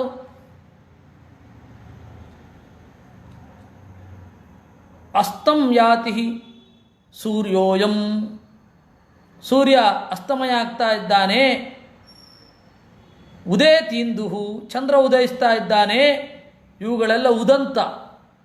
ವಾರ್ತಾಮೇನಾಂ ಪ್ರಚಕ್ಷತೆ, ಇದು ಕಾವ್ಯ ಅಲ್ಲ. ಅದಕ್ಕೆ ಇನ್ನೊಬ್ಬರು ಪ್ರಶ್ನೆ ಹಾಕ್ತಾರೆ, ಹೌದಾ, ಯಾಕಲ್ಲ? ಸೂರ್ಯಾಸ್ತ ಆಗ್ತಾ ಇದೆ ಅಂತ ಹೇಳಿದ ಕೂಡಲೇ ಸದಾಚಾರ ನಿಷ್ಠರಿಗೆ ಸಂಧ್ಯಾವಂದನೆ ಮಾಡಬೇಕು ಅಂತ ಯಾಕೆ ಅನ್ನಿಸ್ಬಾರದು? ಚಂದ್ರ ಮುಳುಗುತ್ತಾ ಇದ್ದಾನೆ ಅಂತಂದ ಕಳ್ಳನಿಗೆ ಕದಿಯುವ ಸಮಯ ಬಂತು ಅಂತ ಯಾಕೆ ಅನ್ನಿಸ್ಬಾರದು? ಕಾಮಿಗೆ ತನ್ನ ಹೆಣ್ಣಿನ ನಲ್ಲೆಯ ನೆನಪಾಕೆ ಆಗಬಾರದು ಅಂತ. ಅಂದರೆ ಅದನ್ನು ಇಲ್ಲಿಗೆ ತನ್ನಿ. ಮನಸ್ಸು ತನ್ನ ಸಂಸ್ಕಾರಕ್ಕನುಗುಣವಾಗಿ ಯೋಚನೆ ಮಾಡುತ್ತೆ, ವಸ್ತುವನ್ನು ಹೇಗೆ ಗ್ರಹಿಸುತ್ತೆ. ಚಂದ್ರ ಅಂದರೆ ಏನು? ಬಂಡಾಯ ಕವಿಗೆ ಚಂದ್ರ ಅಂತ ಹೇಳಿದರೆ ತಿಂದು ಮಾಡಿದ ಬಿಳಿ ವಾಂತಿ ಅಂತ ಅನಿಸುತ್ತೆ. ನಾವೇನು ಮಾಡೋಣ, ಅದು ಅವರ ಇದು. ರಸ್ತೆ ಅಂತ ಹೇಳಿದರೆ ತಾರು ಹೊದ್ದು ಮಲಗಿರುವ ಹಾವಿನ ತರಹ ಕಾಣುತ್ತೆ ಅವ್ರಿಗೆ. ಅದಕ್ಕೇನು ಮಾಡೋಣ, ಅದು ಅವರ ಸಂಸ್ಕಾರ. ಅವರಿಗೆ ಕವಿಗಳು ಒಳ್ಳೆಯ ಪ್ರತಿಮೆ ಅಂತ ಏನೇನು ಕಾಣುತ್ತೆ ಅದು ಯಾವುದೋ ಅವ್ರಿಗೆ ಕಾಣಲ್ಲ. ಅವನು ಪಾಣಿನಿ ಅಂತ ವೈಯಾಕರಣ ಪಾಣಿನಿ ಅಲ್ಲ, ಇನ್ನೊಬ್ಬ ಪಾಣಿನಿ. ಆಸೆಗಳು ಹೇಗಿವೆ ಅಂತಂದರೆ, ಸ್ಮಶಾನದಲ್ಲಿ ತಲೆಯೋಡು ಸಿಡಿಯುವುದನ್ನೇ, ತಲೆಯೋಡು ಸಿಡಿಯೋ ತನಕ ಅಲ್ಲಿರಬೇಕಂತೆ. ಇಲ್ಲ ಅಂದರೆ ಕೆಲವು ಪ್ರಾಣಿಗಳು ಬಂದು ಅದನ್ನು ಸೀಳಿ ಆ ಚಿತೆಯನ್ನು ತೆಗೆದು ಮಾಂಸವನ್ನು ತಿಂದುಬಿಡ್ತವೆ. ಅದಕ್ಕೆ ತಲೆಯೋಡು ಒಡೆಯೋ ತನಕ, ಠಪ್ ಅಂತ ಒಡೆಯೋ ತನಕ ಅಲ್ಲೇ ಇರಬೇಕು ಅಂತ ನಿಯಮ. ಇದು ಸೀದಾ ವಿದ್ಯುತ್ ಚಿತಾಗಾರದಲ್ಲಿ ಅದೇನಿಲ್ಲ ಬಿಡಿ, ನಿಯಮ. ಹಾಗೆ ಒಡೆಯೋದನ್ನು ಕೇಳಿಕೊಂಡು ಅಯ್ಯೋ ಈ ಮಾಂಸ ಸಿಗಲ್ಲ ಅಂತ ಹೇಳಿ ನಿರಾಸೆಯಿಂದ ಕಟವಾಯಿಯಿಂದ ಬಿಡುವ ಜೊಲ್ಲಿನ ತರಹ ನನ್ನ ಆಸೆಗಳಿವೆ ಅಂತ ಪಾಣಿನಿ ಒಂದು ಕಡೆ ಹೇಳ್ತಾನೆ. ಅಂದರೆ ಕವಿ ಪಾಣಿನಿ. ಎಂಥ ಇದು ಬಂಡಾಯಕ್ಕಿಂತ ಬಂಡಾಯದ ಕವಿತೆ ಇದು. ಅದರಿಂದಾಗಿ ಒಂದು ವಸ್ತುವನ್ನು ನೋಡಬೇಕಾದ್ರೆ ಸಂಸ್ಕಾರ ಹೇಗಿರುತ್ತೆ, ಆ ಸಂಸ್ಕಾರ ಡಿಫ್ರೆಂಟ್. ಆ ಸಂಸ್ಕಾರಕ್ಕೆ ಅನುಗುಣವಾಗಿ ಅವರು ವಸ್ತುವನ್ನು ಕಾಣ್ತಾರೆ. ಅದರಿಂದಾಗಿ ಗುಣೇಶ್ವಾವಿಶತೆ ಚೇತಃ ಗುಣಾಶ್ಚೇತಸಿ ಚ ಪ್ರಭೋ ಅಂತನ್ನೋದು ಕರ್ಮಕ್ಕೆ ಸಂಬಂಧಪಟ್ಟದ್ದು ಅಂತ ಬ್ರಹ್ಮದೇವರು ಅಂದುಕೊಂಡ್ರು. ಆಮೇಲೆ ಹೇತುರನ್ಯೋಪಿ ತತ್ರಾಸ್ತಿ ತ್ಯೇವಂ ಜಾನನ್ನಪಿ ಪ್ರಭು ವಿಶೇಷತೋ ಮನಸ್ತತ್ರ ನಾದಾ ಜಾನನ್ ಹರೇ ಪ್ರಿಯಂ. ಹಾಗಾದರೆ ದೇವರು ಬಂದು ಬೇರೆ ಕಾರಣವನ್ನು ಹೇಳಿದನಲ್ಲ, ಕರ್ಮವೂ ಅಲ್ಲದೆ ಬೇರೆ ಕಾರಣವನ್ನು ಹೇಳಿದನಲ್ಲ, ಅದನ್ನ್ಯಾಕೆ ಅಂದುಕೊಳ್ಳಲಿಲ್ಲ? ದೇವರ ಸಂಕಲ್ಪ ಇದೆ, ನಾನು ಹಂಸರೂಪದಿಂದ ಬಂದು ಇವರೆಲ್ಲರಿಗೂ ಉತ್ತರವನ್ನು ಹೇಳಬೇಕು ಅಂತ ದೇವರ ಸಂಕಲ್ಪ. ಅದನ್ನು ತಿಳಿದುಕೊಂಡ ಬ್ರಹ್ಮದೇವರು ಗೊತ್ತಿದ್ದರೂ ಸುಮ್ಮನೆ ಇದ್ದರು. ಬ್ರಹ್ಮದೇವ್ರಿಗೆ ಗೊತ್ತಿಲ್ಲ ಅಂತಲ್ಲ, ಸುಮ್ಮನೆ ಇದ್ದರು. ಯಾಕೆಂದರೆ ಬ್ರಹ್ಮದೇವ್ರಿಗೆ ಗೊತ್ತಿದೆ ಅನ್ನೋದು ಅಲ್ಲಿ ಸೂಚಿತವಾಗಿದೆ. ಭೂತ ಭಾವನಃ, ವಸ್ತುಗಳನ್ನು ಮೊಟ್ಟ ಮೊದಲು ಸೃಷ್ಟಿ ಮಾಡುವವನಿಗೆ ಇದು ಮನಸ್ಸಿನ ಮೇಲೆ ಯಾವ ಪರಿಣಾಮ ಉಂಟು ಮಾಡುತ್ತೆ ಅನ್ನೋದು ಗೊತ್ತಿಲ್ವೇ? ಈಗ ಬಣ್ಣ ಬಳಸುವವನಿಗೆ ಅಂತ ಇಟ್ಕೊಳ್ಳಿ. ಕೆಲಸದವ್ರು ಬಂದು ಬಣ್ಣ ಬಳದ್ರೆ ಅದೇನು ಗೊತ್ತಾಗಲ್ಲ, ಅವ್ರಿಗೆ ಯಾಕೆ ನಾವು ಬಳಿತಾ ಇದ್ದೀವಿ ಅಂತ ಗೊತ್ತಿರಲ್ಲ. ಆದರೆ ಬಣ್ಣವನ್ನು ಸೆಲೆಕ್ಟ್ ಮಾಡುವವನಿಗೆ ಮೂಡಿಗನುಗುಣವಾಗಿ ಬಣ್ಣ ಇರಬೇಕು, ಮನೆಯ ಬಣ್ಣ ಇರಬೇಕು, ನಮ್ಮ ಮೂಡನ್ನು ಸರಿ ಮಾಡಬೇಕು ಅಂತ ಇದು ಮಾಡಿ ಬಣ್ಣವನ್ನು ಬಳಸುವವನಿಗೆ ಗೊತ್ತಾಗುವಂಥದ್ದು ಮನಸ್ಸಿಗೆ ಇದು ಪ್ಲೆಸೆಂಟ್ ಆಗಿರುತ್ತೆ, ಇದು ಪ್ಲೆಸೆಂಟ್ ಫೀಲಿಂಗು. ಒಂದು ಸ್ವಲ್ಪ ಓದಿದವನಿಗೆ ತೀರ ಗಾಢ ಬಣ್ಣದ ಪಟ್ಟೆ ಹಾಕಬಾರದು. ಗಾಢ ಬಣ್ಣ, ನೀವು ತಮಿಳುನಾಡಿನ ಕಿಕ್ಕಿರಿದ ಬೀದಿಗಳನ್ನು ನೋಡಿ, ಎಷ್ಟು ಗಾಢವಾದ ಬಣ್ಣ ಅಂದರೆ ಕಣ್ಣೊಳಗಡೆ ಹೋಗಿ ಮನಸ್ಸಿನಲ್ಲಿ ತಿವಿದ ಹಾಗಾಗತ್ತೆ. ಅಲ್ಲಿ ಗೊತ್ತಿಲ್ಲ ಅವ್ರದ್ದು ಆ ಬಿಸಿಲೋ ಅಥವಾ ಇನ್ಯಾವುದೋ ಯಾವ ಕಾರಣದಿಂದ ಅವ್ರು ಮಾಡಿದ್ದಾರೆ ಅಂತ ನಮಗೆ ಗೊತ್ತಿಲ್ಲ. ಅಂದರೆ ನಾನು ಹೇಳ್ತಾ ಇರೋದು ತಮಿಳುನಾಡಿನ ಕಿಕ್ಕಿರಿದ ಬೀದಿಗಳು ನಾನು ನೋಡಿದ್ದಲ್ಲಿ. ಹೈದರಾಬಾದಿಗೆ ಹೋದರೆ ಹಸಿರು ಬಣ್ಣ ಎಲ್ಲೆಲ್ಲೂ ಚುಚ್ಚುತ್ತೆ ಕಣ್ಣನ್ನು. ಆ ತರಹ ಅವ್ರಿಗೆ ಗೊತ್ತಿಲ್ಲದಿರ್ಬೋದು, ಆದರೆ ಬಳಸುವವರಿಗೆ ಗೊತ್ತಿರುತ್ತೆ ಇದು ಈ ರೀತಿ ಮನೋಭಾವ ಉಂಟು ಮಾಡುತ್ತೆ ಅಂತ. ಇಲ್ಲಿಯೇ ಈ ರೀತಿ ಗೊತ್ತಿದ್ದವರು ಇನ್ನು ಪಂಚಭೂತಗಳನ್ನು ಸೃಷ್ಟಿ ಮಾಡಿದವರಿಗೆ ಪಂಚಭೂತಗಳ ಆರಂಭದ ಪರ್ಮಿಟೇಷನ್ ಕಾಂಬಿನೇಷನ್ನಿನ ಮೂಲಕ ಒಂದು ಸ್ಥೂಲ ರೂಪವನ್ನು ಕೊಟ್ಟವರಿಗೆ ಗೊತ್ತಿರೋದಿಲ್ವೇ? ಯಾಕೆ ಹೇಳಲಿಲ್ಲ? ಭೂತಭಾವನಃ ಸ್ವಯಂಭೂ ಅಂತ ಹೇಳಿದ್ರಿಂದಾಗಿ ಅವರು ತಿಳಿದುಕೊಂಡರೂ ಹೇಳಲಿಲ್ಲ ಅನ್ನುವಂತಹ ಒಂದು ಮಾತಿದೆ.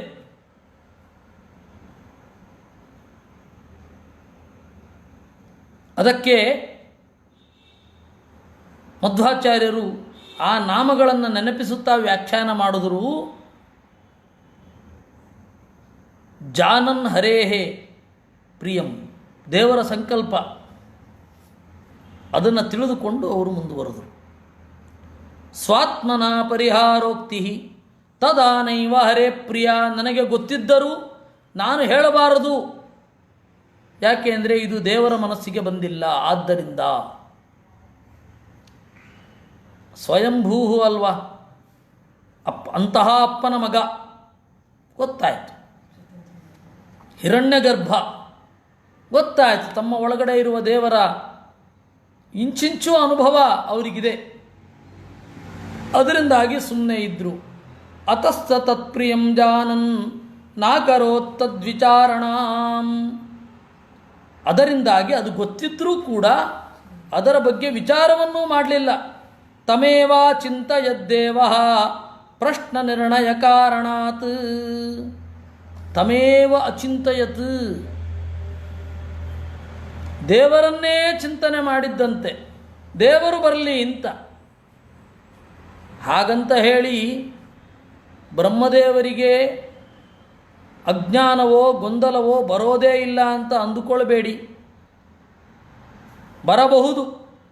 ಭ್ರಮತೀವ ಮನಕ್ವಾಪಿ ಬ್ರಹ್ಮಣೋ ವಿಷ್ಣು ಮಾಯಯ. ದೇವರ ಬಂಧಕ ಶಕ್ತಿ ಎಷ್ಟು ಪ್ರಬಲ ಅಂತಂದರೆ ಬ್ರಹ್ಮದೇವರ ಮನಸ್ಸು ಕೂಡ ಗೊಂದಲಕ್ಕೀಡಾಗುವಂತೆ ಮಾಡುವುದರಲ್ಲಿ ಯಾವುದೇ ಸಂದೇಹ ಇಲ್ಲ. ಅದರಿಂದಾಗಿ ಬ್ರಹ್ಮದೇವರಿಗೂ ಗೊಂದಲಕ್ಕೆ ಈಡಾಗುವಂತೆ ಆಗುತ್ತೆ.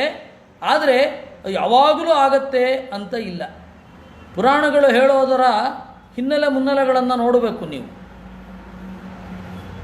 ಆದ್ದರಿಂದ ಭೂತಭಾವನಃ, ಹಿರಣ್ಯಗರ್ಭ ಇತ್ಯಾದಿ ಪದಗಳೆಲ್ಲ ವ್ಯಂಗ್ಯವಾಗಿ ಹೇಳಿದ್ದಂತೂ ಅಲ್ಲ. ನಾವಿಲ್ಲಿ ಬೃಹಸ್ಪತಿ ಅನ್ನೋದನ್ನು ವ್ಯಂಗ್ಯವಾಗಿಯೇ ಬಳಸೋದು. ಅದರ ಮೂಲಾರ್ಥವೇ ಮರೆತು ಹೋಗಿದೆ.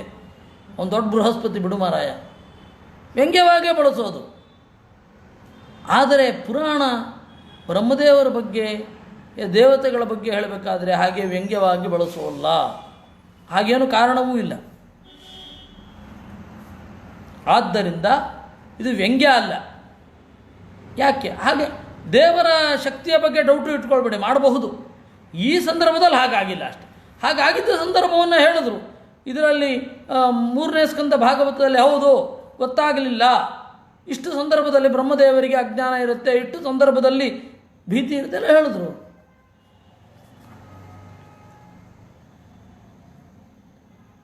ಸರ್ವಜ್ಞಸ್ಯಾಪಿ ಯತ್ರಾತ್ಮ ವಕ್ತುಮಿಚ್ಛೇದ್ ಜನಾರ್ದನ ತಜ್ಞಾತ್ವಾ ಚಿಂತಿತಂ ತಸ್ಯ ಚಿಂತಯತ್ಯಮುಮೇವ ತತ್. ಎಲ್ಲಿ ದೇವರು ಸಂಕಲ್ಪ ಮಾಡಿದ್ದಾನೆ ಇದು ನನ್ನಿಂದಲೇ ಆಗಬೇಕು ಅಂತ, ಆವಾಗ ಬ್ರಹ್ಮದೇವರು ಅವನನ್ನು ಚಿಂತನೆ ಮಾಡ್ತಾರೆ, ಬೇರೆ ಅಲ್ಲ. ಮನುವಿಗೆ ಆಜ್ಞೆ ಮಾಡಿದ್ರು ಬ್ರಹ್ಮದೇವರು, ಸೃಷ್ಟಿ ಮಾಡು ಅಂತ. ಆಗ ಮನು ಹೇಳಿದ, ಭೂಮಿಯೇ ಇಲ್ಲ, ಭೂಮಿಯಲ್ಲಿ ಸರಿಯಾದ ವ್ಯವಸ್ಥೆ ಇಲ್ಲ ಅಂತ ಹೇಳಿದಾಗ ಬ್ರಹ್ಮದೇವರಿಗೆ ಮಾಡಲಿಕ್ಕೆ ಸಾಮರ್ಥ್ಯ ಇತ್ತು. ಆದರೆ ದೇವರು ನಾನು ವರಾಹ ರೂಪನಾಗಿ ಬರಬೇಕು ಅಂತ ಸಂಕಲ್ಪ ಇತ್ತು. ಹೀಗಾಗಿ ಬ್ರಹ್ಮದೇವರು ವರಾಹ ರೂಪವನ್ನು ಚಿಂತನೆ ಮಾಡಿದರೆ ವಿನಃ ಬೇರೆ ಅಲ್ಲ. ಇದೆಲ್ಲ ದೇವರ ಮನಸ್ಸಿಗೆ ಅನುಗುಣವಾಗಿ ನಡಿಬೇಕು. ಕಾಮೇನ ಮೇ ಕಾಮ ಆಗಾತ್ ಅಂತ ಚಿಂತನೆ. ದೇವರೇ ನಿನ್ನ ಇಚ್ಛೆಗನುಗುಣವಾಗಿ ನನ್ನ ಇಚ್ಛೆ ನಡೆಯಲಿ ಅನ್ನುವಂಥದ್ದು. ನ ಸ್ವಯಂ ಚಿಂತಯತ್ಯರ್ಥಂ ಸಹಿ ತದ್ಭಾವವಿತ್ ಸದಾ. ಅದಕ್ಕಾಗಿ ಬ್ರಹ್ಮದೇವರಿಗೆ ತದ್ಭಾವವಿತ್ತಂತ. ಬ್ರಹ್ಮದೇವರ ನಾರಾಯಣನ ಮನೋಗತವನ್ನು ತಿಳಿದವ. ಅನ್ಯೇ ತ್ವಜ್ಞಾನ ಸಂಯುಕ್ತ ಮೋಹಮೀಯುರಿ ಯಥಾಕ್ರಮಂ. ಉಳಿದವರು ಅದರ ಆಳವಾದ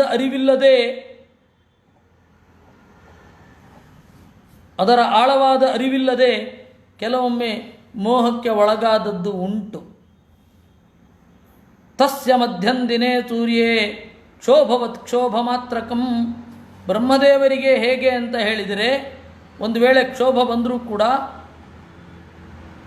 ಮಧ್ಯಾಹ್ನದ ಸೂರ್ಯನನ್ನು ನೋಡಿ ಮನೆ ಒಳಗಡೆ ಬಂದಾಗ ಒಂದು ಸ್ವಲ್ಪ ಸುತ್ತಲಿನ ಪದಾರ್ಥಗಳು ಇದ್ದದ್ದು ಮಸುಕು ಮಸುಕಾಗಿ ಕಾಣುತ್ತೆ. ಆಮೇಲೆ ನಿಧಾನಕ್ಕೆ ಕಣ್ಣು ಹೊಂದಿಕೊಳ್ಳುತ್ತೆ. ಆ ರೀತಿ ಅಷ್ಟೇ ಕ್ಷೋಭ. ಅಜ್ಞಾನ ಅಂದರೂ ಮನಸ್ಸಿನ ಕ್ಷೋಭ ಅಂದರೂ ಬ್ರಹ್ಮದೇವರಿಗಿಷ್ಟೇ, ಮತ್ತೇನಿಲ್ಲ.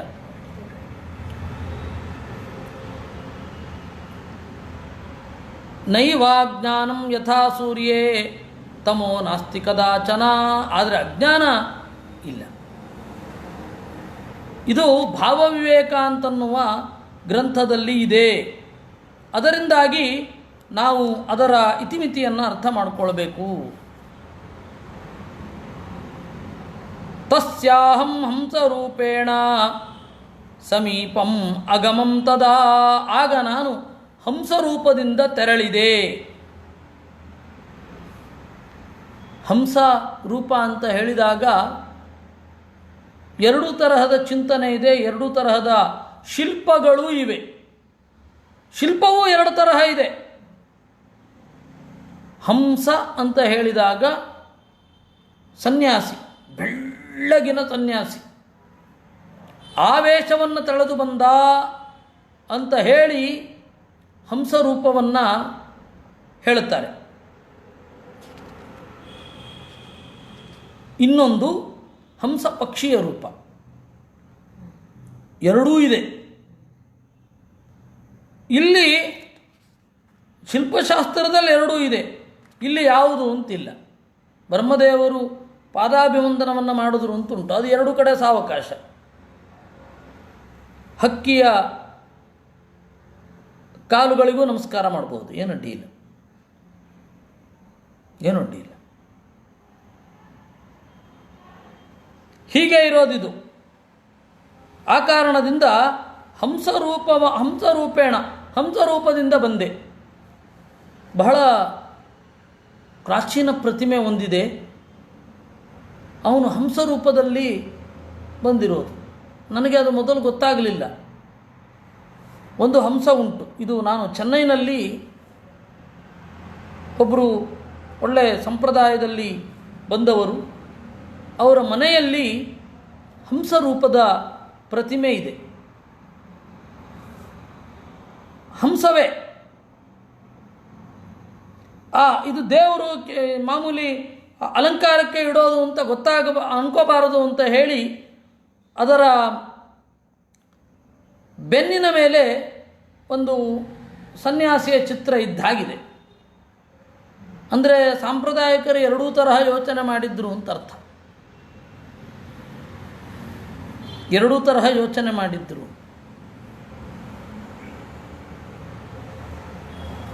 ಹಂಸ ರೂಪದಲ್ಲಿ, ಹಂಸ ಪಕ್ಷಿಯ ರೂಪದಲ್ಲೂ ಇರೋದು, ಸನ್ಯಾಸಿಯ ರೂಪದಲ್ಲೂ ಇರೋದು, ಎರಡೂ ತರಹ ಯೋಚನೆ ಮಾಡಿದರು. ತಂತ್ರಸಾರದಲ್ಲಿ ಮಧ್ವಾಚಾರ್ಯರು ಹಂಸ ರೂಪದ ಲಕ್ಷಣ ಹೇಳಲಿಲ್ಲ. ಹಂಸಸ್ವಹಂ ಸ್ವಾಹ ಅನ್ನುವಲ್ಲಿ ಗುಣಚಿಂತನೆ ಮಾತ್ರ ಹೇಳಿದ್ದು. ಆದರೆ ಮೂರ್ತಿ ಲಕ್ಷಣವನ್ನು ಹೇಳಲಿಲ್ಲ. ಯಾಕೋ ಗೋಪ್ಯವಾಗಿ ಇಟ್ಟಿದ್ದಾರೆ ಆಚಾರ್ಯರು. ಅದರಿಂದಾಗಿ ನಮ್ಮ ದಿಲೀಪ್ ರತ್ನಾಕರ್ ಅವರದೇನು ಇದೇ ಹಂಸರೂಪದ ಲಕ್ಷಣವನ್ನು ಆಚಾರ್ಯರು ತಿಳಿಸಿದ್ದಾರಾ ಅಂದರೆ ನೋಡೋಣ. ಮುಂದೆ ಗ್ರಂಥಗಳನ್ನು ಓದ್ತಾ ಇದ್ದಾಗ ಏನಾದರೂ ಹೊಳೆದ್ರೆ ಹೇಳ್ತೇನೆ. ಇಲ್ಲಿ ಅಂತೂ ಅದು ಸಾವಕಾಶ. ಪಾದಾಭಿವಂದನ ಮಾಡಿದ್ರು ಅಂದರೆ ಎರಡೂ ಆಗುತ್ತೆ. ಹಕ್ಕಿಯ ಕಾಲುಗಳಿಗೆ ನಮಸ್ಕಾರ ಮಾಡಿದ್ದೂ ಆಗತ್ತೆ. ಇನ್ನು ಸನ್ಯಾಸಿಯ ವೇಷವನ್ನು ತೊಟ್ಟು ಬಂದಾಗ, ಸನ್ಯಾಸಿಯಾಗಿ ಬಂದಾಗ ಅವ್ರ ಕಾಲುಗಳಿಗೆ ನಮಸ್ಕಾರ ಮಾಡಿದ್ದು ಆಗತ್ತೆ. ಇಲ್ಲಂತೂ ಸ್ಪಷ್ಟ ಇಲ್ಲ. ನೋಡೋಣ, ಬೇರೆ ಯಾವುದಾದ್ರೂ ಯಾವಾಗಾದರೂ ದೇವರು ಹೊಳಿಸಿದರೆ, ಇದೇ ಶಾಸ್ತ್ರದಲ್ಲಿ ಬೇರೆ ಎಲ್ಲಿಯಾದರೂ ಇದ್ದರೆ ಹೇಳುವ. ಅಂತೂ ದೇವರು ಹಂಸರೂಪದಲ್ಲಿ ಬಂದ ಪ್ರಶ್ನೆಗೆ ಉತ್ತರ ಹೇಳಲಿಕ್ಕೆ ಇದರಲ್ಲಿ ಆಳವಾದ ಮನಸ್ಸಿನ ಚಿಂತನೆಗಳೆಲ್ಲ ಇದೆ. ಆ ಮನಸ್ಸಿನ ಚಿಂತನೆಗಳನ್ನು, ಮನಸ್ಸಿನ ಬಗೆಗಿನ ಅರಿವು ನಮ್ಮ ಮನಸ್ಸಿನ ಬಗ್ಗೆ ನಮಗೆ ಗೊತ್ತಿರಲ್ಲ. ಆ ತರಹದ ಮನೋವೈಜ್ಞಾನಿಕ ಚಿಂತನೆಯನ್ನು ನಾವು ನೋಡೋಣ ನಾಳೆ ಇದರ ಮುಂದುವರಿಕೆಯಲ್ಲಿ ಅಂತ ಹೇಳ್ತಾ, ಈ ಚಿಂತನೆಯನ್ನು ಎಲ್ಲರೂ ಸೇರಿ ದೇವರಿಗೆ ಅರ್ಪಿಸೋಣ. ಕೃಷ್ಣಾರ್ಪಣಮಸ್ತು.